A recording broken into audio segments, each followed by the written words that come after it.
జిల్లా యంత్రాంగం యావత్తు ప్రతి వారం వేరే ప్రాంతానికి తరలిపోతూ ఉంటే దూరాభారాల నుంచి ఇక్కడికి అనేకమైన అర్జీలతో కష్టాలతో వచ్చిన వాళ్ళు ఇబ్బంది పడతారు. దీన్ని గమనించమని మిమ్మల్ని కోరుతా ఉన్నాను కలెక్టర్ గారు. అట్లాగే నాకు గుర్తుంటే ఇంతకుముందు ఎస్సీ ఎస్టీ కష్టాలకు కూడా ఒక ప్రత్యేకమైన గ్రీవెన్స్ డే పెట్టి ఉన్నాం. కనుక మీరు మీ ప్రభుత్వంతో మాట్లాడుకుంటారో మీరే నిర్ణయించుకొని మాట్లాడుకుంటారో తెలియదు, కానీ జిల్లా కేంద్రానికి సోమవారం రోజున అనేక సమస్యల పరిష్కార నిమిత్తం ప్రజలు ఇక్కడికి వస్తారు. వాళ్ళ కోసం కనీసం ఒక చిన్న బెంచ్ అన్న పెట్టండి. ఎందుకంటే ఎట్లాగో మీరు చూసేవాళ్ళు లేకపోతే పైకి పంపేవాళ్ళు తప్ప చేసేవాళ్ళుగా తక్కువ కదా. దాంట్లో మీతో ఏం మాట్లాడదాం అనుకున్నాం మీ ద్వారా రాష్ట్ర ప్రభుత్వానికి. నేను ఒక మాట చెప్పాలనుకుంటా ఉన్నా. అయ్యా చంద్రబాబు నాయుడు గారు, మీ ద్వారా జరగాల్సిన కొన్ని పనులు ఉన్నాయి. అట్లాగే జిల్లా కలెక్టర్ ద్వారా మీకు కొన్ని పంపాల్సిన అవసరం ఉందనే ఉద్దేశంతోనే ఈ కార్యక్రమాన్ని చెప్పాను. ఈ రోజున ఈ రాష్ట్రంలో పరిపాలన మొత్తం కుంటుపడిపోయింది అని చెప్పడానికి నేనేమాత్రం వెనకాడడం లేదు. మీ దృష్టిలో పరిపాలన అంటే జగన్మోహన్ రెడ్డి గారి నామస్మరణ, జగన్మోహన్ రెడ్డి గారిని ప్రజల్ని కలవనీయకుండా ఏ విధంగా చేయాలి, ఏ విధంగా వైఎస్ఆర్సీపీ అట్లాగే న్యూట్రల్ గొంతుల్ని అణచివేయాలనేది మీ పరిపాలనలా కనిపిస్తూ ఉంది నాకు. మీరు చాలా పెద్ద పెద్ద మాటలు మాట్లాడతారు. మీ నాయకత్వంలో వ్యవసాయం విపరీతంగా పెరిగిపోయింది అని, లేదా సహాయం ఎక్కువైందని మాట్లాడతారు చంద్రబాబు నాయుడు గారు. మీరు మీ మంత్రి సరే గుండెల మీద చేసుకుని ఆలోచించుకోండి. ఈ సంవత్సర కాలంలో మిర్చి రైతు నాశనమయ్యాడు, మొక్కజొన్న రైతు నాశనమయ్యాడు, పసుపు రైతు నాశనమయ్యాడు, వరి రైతుకి ఇంకా డబ్బులు రాలే, పొగాకు రైతు దిక్కు లేకుండా పోయాడు. చిత్తూరు జిల్లా మీ జిల్లాలో మామిడికాయలన్నీ పీకి బయటపడేస్తూ ఉన్నారు. అమ్ముకుంటే వచ్చే డబ్బుల కంటే కూలి డబ్బులు ఎక్కువైతా ఉన్నాయని చెప్పి ప్రజలంతా కష్టాల్లో ఉంటే మీకు సంబంధించిన వాళ్ళు, మీ పార్టీకి సంబంధించిన వాళ్ళు ఇష్ట ప్రకారం రెండు చేతుల సంపాదిస్తూ ఉన్నారని ప్రజలు మాట్లాడుతూ ఉన్నారు, కంప్లైంట్ చేస్తూ ఉన్నారు. అయ్యా ఈ రోజున ఈ రాష్ట్రంలో ఎన్ఆర్జీఎస్ పథకం, మహాత్మా గాంధీ గ్రామీణ ఉపాధి హామీ పథకం, అది నిట్ట నిలువునా దోచుకోబడతా ఉంది. దొంగ మస్టర్లు, నకిలీ మస్టర్లు సృష్టించబడతా ఉన్నాయి. ఒకే ఫోటోలతో అనేక చోట్ల గ్రూపులు ఫామ్ అవుతా ఉన్నాయి. పని చేసే వాళ్ళకి నిజమైన ఆ వర్కర్లకి అక్కడ అన్యాయం జరుగుతూ ఉంది, ఆ శ్రామికులకు అన్యాయం జరుగుతూ ఉంది. పవన్ కళ్యాణ్ గారు మీరు వినాలి, కూలి వాళ్ళంటే బాగలేదు, శ్రామికులని పేరు పెట్టినట్లు గుర్తు నాకు. మీరు చెప్పిన శ్రామిక వర్గం ఈ రోజున దోచుకోబడతాది ఇటైలుగా మీ కూటమి వ్యక్తుల చేత. వాస్తవానికి గ్రామీణ ఉపాధి హామీ పథకం పెట్టినప్పుడు మా బండ్లపల్లిలోనే మొదలుపెట్టాం మేము, నార్పల బండ్లపల్లిలో. నాకు బాగా గుర్తుంది, గ్రామ సర్పంచ్ నాయకత్వాన గ్రామ సభ జరిగి ఆ గ్రామ సభ వర్క్స్ని ఐడెంటిఫై చేస్తే ఆ వర్క్స్ అన్ని కూడా షెల్ఫ్ ఆఫ్ వర్క్స్గా అక్కడ ఉంటే వాటి నుంచి చేసి పని పెట్టాలి అనేక గైడ్ లైన్స్ ఉన్నాయి దాంట్లో. ఈ రోజున గ్రామ సర్పంచ్కి కానీ గ్రామ సభకు కానీ సంబంధం లేకుండా పనులు జరుగుతూ ఉన్నాయి. ఒకవేళ ఆ పనుల గురించి గ్రామ సర్పంచ్ ప్రశ్నిస్తే ఆ సర్పంచ్ చేసిన తన విద్యుక్త ధర్మంలో వచ్చిన పనులను పెండింగ్ పెట్టి బెదిరించే ప్రయత్నం జరుగుతూ ఉంది. అది మీరు ఆపితే మేము మీరు చేసిన పనులు ఆపేస్తామని చెప్పే విధంగా కూడా రోజున జరుగుతున్న సంగతి గుర్తు చేస్తూ ఉన్నా. ఇది సాక్ష్యాలు అడుగుతారు, దండిగా సాక్ష్యాలు చూపిస్తాం మేము. ఒకటా రెండో ఉదాహరణ చూపిస్తాను. ఇది ఒక గ్రూప్, ఇది మా బుక్కరాయ సముద్రం మండలంలో ఉంటుంది. ఈ గ్రూపులో 4 పేర్లు ఉన్నాయి. కానీ ఈ ఫోటోలో 1 2 3 4 5 6 7 8 9 10 మంది బొమ్మలు ఉన్నాయి. ఈ గ్రూపులో ఉన్న పేర్లు నిజమా, ఈ ఫోటో నిజమా చెప్పాల్సిన అవసరం ఉంది. అట్లాగే ఇంకొక వింత చూపిస్తా నేను. ఇవి 2 గుంపులు, ఇవి 2 గుంపులు. ఎవరైనా దగ్గరగా చూస్తే 2 గ్రూపుల్లో ఉన్న వాళ్ళ యొక్క ఫోటోలు ఒక్కటైన సంగతి అర్థమవుతుంది. కనీసం పాపం మీరు మనుషులను అటు ఇటు మార్చారు, కానీ చూడండి అక్కడ నాయకులంతా ఒక్కరే కనిపిస్తుంది. అక్కడ ఇట్లా ఇంకా అనేక అంశాలు ఉన్నాయి. ఇది మత్స్సుకది పెద్ద ఒక బండలు ఉంది నా దగ్గర. ఇది చూడండి, ఇదైతే మరి అన్యాయం. ఇది అసలు మనుషులు కూడా మార్చలే, వెనక ముందు కూడా మార్చలే. ఇక్కడేమో 5 పేర్లు ఉన్నాయి. 1 2 3 4 5 6 7 8 9 మంది మనుషులు ఉన్నారు. ఇక్కడ అంతే, ఇక్కడ 6 పేర్లు ఉన్నాయి, 9 మనుషులు ఉన్నారు. సేమ్ ఇట్లాంటి కొల్లలుగా చూపిస్తాం మేము. కానీ ఈ రోజున ప్రజలు ఏం మాట్లాడుకుంటున్నారంటే, అయ్యా ప్రభుత్వం ఏర్పడిన తర్వాత మీరు మేట్లు మొత్తాన్ని మార్చేసి మీకు సంబంధించిన వాళ్ళతో నింపారట. తెలుగుదేశం పార్టీ కూటమి వాళ్ళతో నింపారట మేట్లందరినీ కూడా. ఫీల్డ్ అసిస్టెంట్లు అయితే చాలా ఆఖరి కలెక్టర్ గారు పాపం జీతం తక్కువ అంటా ఉన్నారు. ఫీల్డ్ అసిస్టెంట్లో కోపం వస్తే నేను చేయగలిగింది ఏం లేదు. సిద్ధపడండి. ఈ రోజున నిజాల నిగ్గు తీర్చడం కోసం వాళ్ళు కూడా మార్చబడ్డారట. మీ మీద అలిగేషన్ ఉంది, మాస్టర్లలో లేని వాళ్ళకి డబ్బులు ఇస్తా ఉన్నారు అంత లెక్క అని. దానికి పైనుంచి కింది వరకు కూడా ఉంది అని జనం మాట్లాడుకుంటా ఉన్నారు. చివరికి మొన్న ఒక సంఘటన జరిగితే బుక్కరాయ సముద్రం ఎండిఓ గారు నేను ఎంక్వైరీ చేస్తున్నా అని చెప్పారు. ఏం ఎంక్వైరీ చేస్తున్నారో ఏమొస్తున్నారో తెలియని పరిస్థితి ఇక్కడ. కానీ కలెక్టర్ గారు మిమ్మల్ని కోరుతా ఉన్నా, మీరు ప్రభుత్వానికి తెలియజేయండి, చంద్రబాబు నాయుడు గారి నాయకత్వాన ఇటువంటి దుర్మార్గమైన శ్రామికుల శ్రమను దోచుకునే సంఘటన పైన ఎంక్వైరీ జరగాలి. ప్రజలకు నమ్మకాన్ని, కాన్ఫిడెన్స్ని డెవలప్ చేయాలి.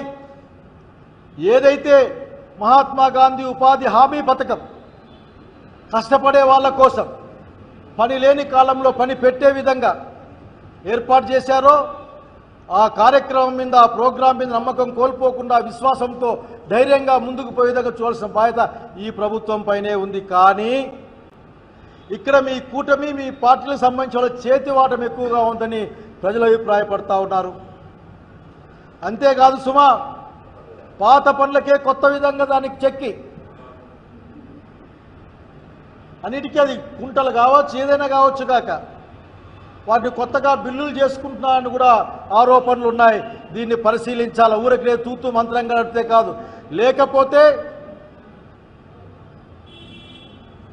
బుక్కరాయ సముద్రం అట్లాగే సింగనమల నియోజకవర్గంలోని మండలాల్లో ఖచ్చితంగా ఆఖరికి ప్రజల పక్షాన అన్ని విషయాల్ని కూడా నిగ్గు తేల్చే కార్యక్రమాన్ని చేపడతామని మీకు తెలియజేస్తా ఉన్నాం.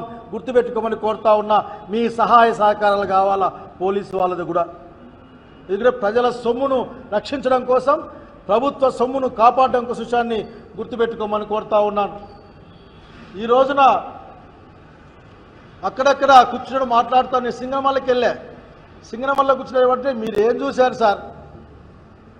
అసలు మీరు వాడికి వెళ్ళండి, అసలు తెలుస్తుంది మీకు పనిచేసే వాళ్ళు ఎవరో, డబ్బులు వచ్చేది ఎవరికో, ఎవరికి ఎంత పోతుందో అర్థం కావడం పరిస్థితుంది.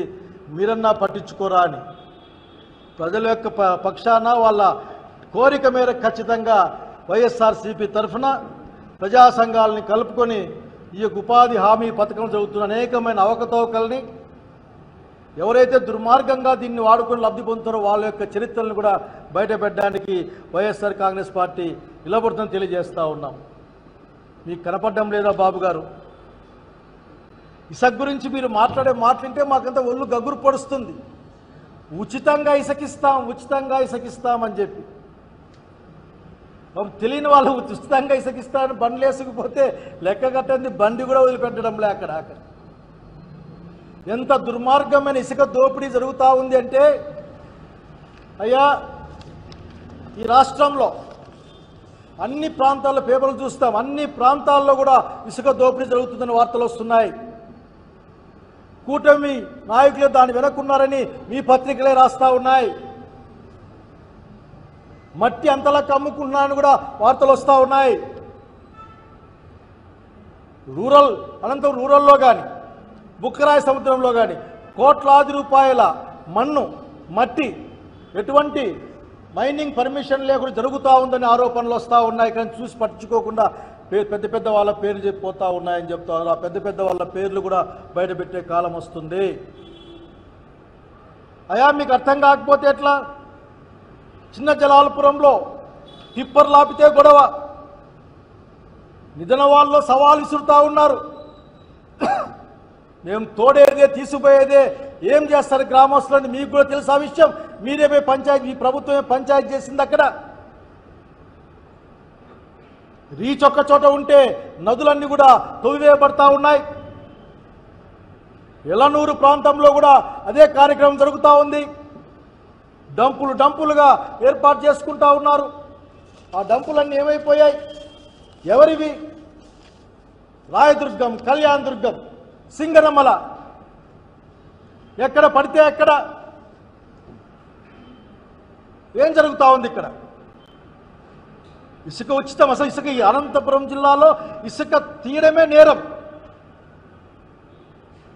అసలే భూగర్భ జలాలు అంతంత మాత్రం ఉన్న ఈ జిల్లాలో ఇసుక తోడుకొని పోయిన తర్వాత ఆడ భూగర్భ జలాలు లేక తాగునీటికి సాగునీటికి చివరికి పసలకు నీళ్లు తాగే కూడా ఇబ్బంది వస్తుందే.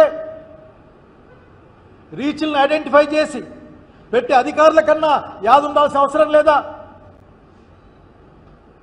ఉల్లికల్లు రోడ్లో వస్తే ఎన్ని టిప్పర్లన్నా పట్టుకోండి, ఆ ఫైన్ ట్యాక్స్ కట్టి మేము తోలుకుంటామని ధైర్యంగా ప్రకటిస్తూ ఉన్నారంటే ఏం జరుగుతోంది ఇక్కడ? ప్రభుత్వం ఉన్నది ప్రజల సంక్షేమం కోసం పనిచేయడం.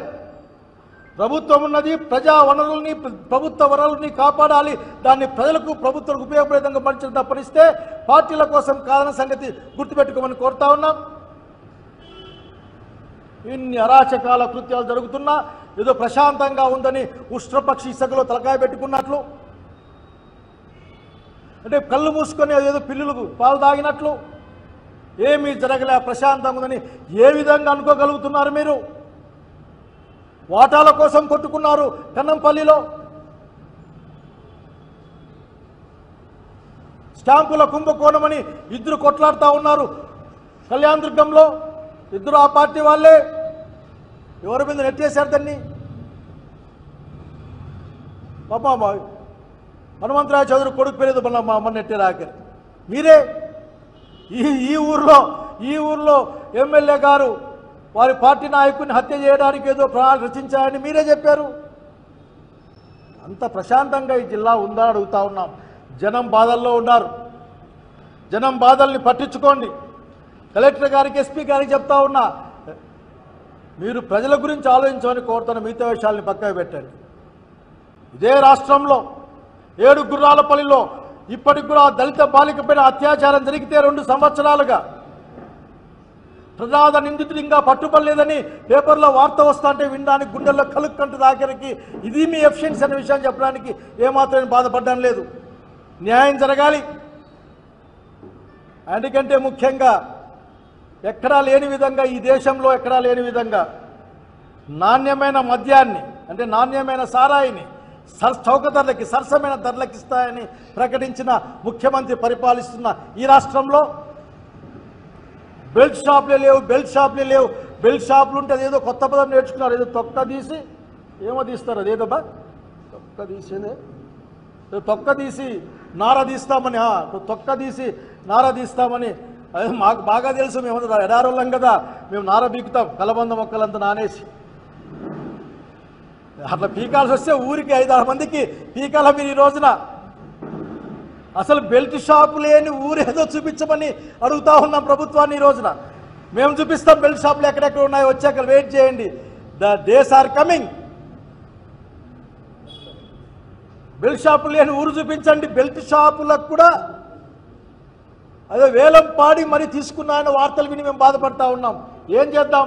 నాణ్యమైన మద్యాన్ని సరసమైన ధరలు, చౌక ధరలకి ప్రజలందరూ ఆరోగ్యార్థం అమ్ముతామని చెప్పే ప్రభుత్వాన్ని చూసి మేము బాధపడ్డాం తప్ప ఏం చేయగలం మాకరికి. కానీ ఇవన్నీ కూడా ఈ జిల్లాలో విపరీతంగా పేటరేగిపోతున్నాయి. ఉమ్మడి జిల్లాలో శాంతి భద్రతల సమస్య ఉంది, రైతాంగం సమస్య ఉంది. మీ అడ్డ చూసుకొని మీ ప్రభుత్వం పేరు చెప్పుకొని పైన చెప్పిన ప్రతి ఒక్కటి అన్యాయాల్లో భాగముందని ప్రజలు బాహాటంగా మాట్లాడుకుంటా ఉన్నారు.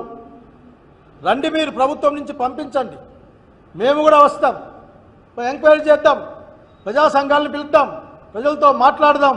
పనిచేసేవాడికే డబ్బులు రావాలి,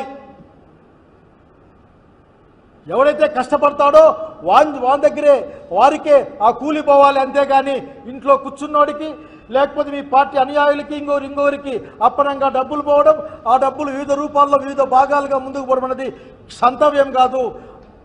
పేదవాళ్ళ కడుపు కొట్టే ప్రక్రియ గుర్తుపెట్టుకోమని కోరుతా ఉన్నాం. జగన్మోహన్ రెడ్డి గారి నాయకత్వం జరిగిన పరిపాలనలో ప్రభుత్వ పరంగా లిక్కర్ షాపులు నిర్వహిస్తే ఏడ్చి గగ్గోలు పెట్టారు. మామూలు గగ్గోలు కాదు. బెల్ట్ షాపులు లేవు, ఎవరన్నా 1-2 బాటిల్ ఎత్తి అమ్ముకోవచ్చు కాక ఇట్లా వేలాలు పాడుకున్న బెల్ట్ షాపులు లేవు. మద్యం ధరలు పెంచడం, అవైలబిలిటీ తగ్గించడం.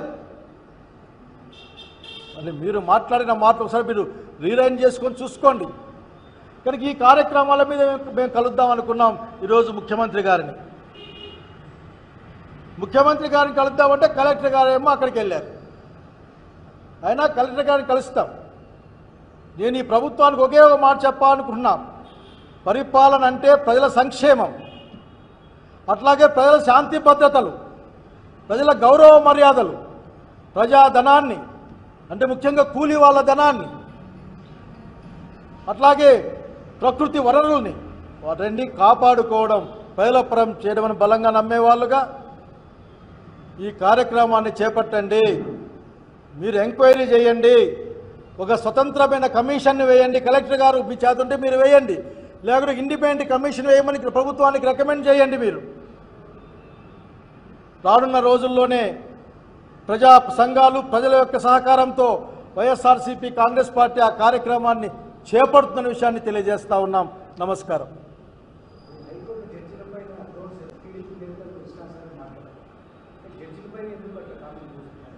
అంటే ఈ మధ్య ఆఖరికి ఈ కూటమి ప్రభుత్వానికి సపోర్ట్ చేసే వాళ్ళకి, కూటమి ప్రభుత్వం ఉన్న వాళ్ళకి ఒక విధమైన ఒక ఫీలింగ్లో ఉన్నారు.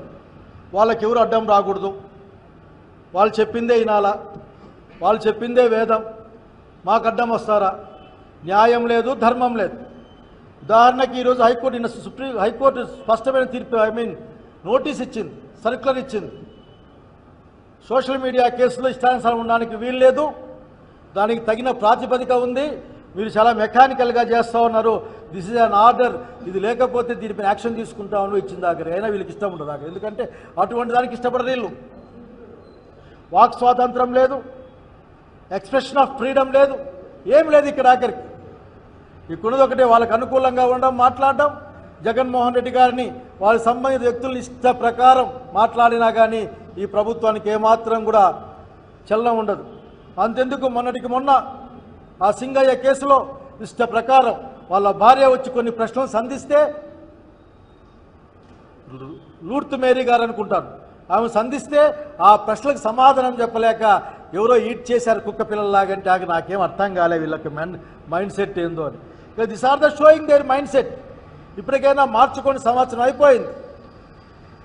మీరు ఎర్ర బుక్లో ఏముండాలంటే పిల్లలకి చదువు ఏ విధంగా చెప్పాలి, ఏ విధంగా ఆరోగ్యం ఉండాలి, వైద్యం ఉండాలి, ఏ విధంగా ఇండ్లు కట్టాలి, రోడ్లు వేయాలి, అందరూ ఎంతో ఇటువంటివి రాసుకుంటారు. కానీ ఆయన బుక్లో రాసుకుంటే ఒకరికి కాళ్ళు పోతాయి, ఒకరు బాత్రూంలో పడిపోతారు, ఒకరికి హార్ట్ అటాక్ వస్తుంది. నాకు ఇప్పటికీ అర్థం కాదు. కాబట్టి ఇప్పుడు నేను కోరేది ఒకటే, ఎవరు అడ్డం వచ్చినా జడ్జిలు కూడా కరెక్ట్గా తీర్పిస్తే దానిపైన ట్రోల్ చేస్తారు, దానిపైన కేసు పెట్టే వాళ్ళు ఉంటారు. పాపం మళ్ళీ జడ్జి గారే, గౌరవ జడ్జిగా న్యాయస్థానమే దానిపైన ఎంక్వైరీ చేసుకోవాలి. So I'm requesting government of Andhra Pradesh, ఇప్పటికైనా సరే మీరు వాస్తవ పరిస్థితుల్లో మంచిగా బతికే ప్రయత్నం చేయమని కోరుతా ఉన్నాను.